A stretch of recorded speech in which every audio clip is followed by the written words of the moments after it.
माझ्याबरोबर भाजप नेते आणि आमदार समीर कुनावर आहेत। आज बजेट सादर करण्यात आलेले आहे, मात्र या अर्थसंकल्पामध्ये फक्त तरतुदी करण्यात आलेल्या आहेत, मात्र प्रत्यक्षात त्याचा इम्प्लिमेंट होऊ शकणार नाही। कुठेतरी तोंडाला पानं पुसण्याची कामं या सरकारने केली आहेत असं विरोधक म्हणतात। तुम्ही काय म्हणाल या बजेट संदर्भात? हे बघा, विरोधकांची मला बुद्धीची काही ठिकाणी क्यू येत आहे, कारण की हे बजेट आहे। आपल्याला 1 रुपया येणार आहे, 1 रुपया खर्च होणार आहे। जितका रुपये येणार आहे तितक्या रुपयाचा वर्षभराचा अर्थसंकल्प आहे।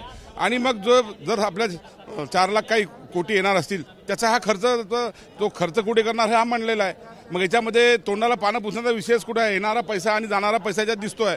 सर्वात ऐतिहासिक अर्थसंकल्प आजचा आहे।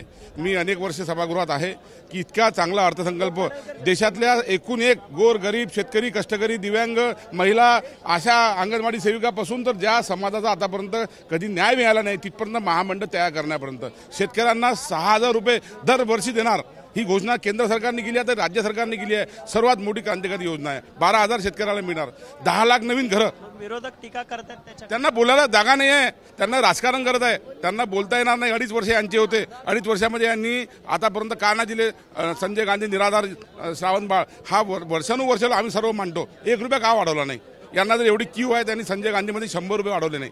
या सरकारने वाढवले, मागे फडणवीस साहेबांनी वाढवले, आजही फडणवीस साहेबांनी वाढवले। 10 लाख घरं, ज्यांना घरं मिळाली नाही त्यांची 10 लाख घराचं पूर्ण टार्गेट करून तो निधी वितरित केलेला आहे। शेतकऱ्यांना 12,000 रुपये देणार। अजून जे आर्थिक महामंडळ, ज्या लोकांना अजून विकास मिळाला नाही असे अनेक समाज आहेत, त्यांच्यासाठी आर्थिक महामंडळाची स्थापना करून त्या माध्यमातून त्यांना मदत केली जाईल। असे अनेक इतके क्रांतिकारी निर्णय कधी झालेच नाही। आणि यांनी 2.5 वर्षामध्ये शेतकऱ्यांना मदत केली नाही हो।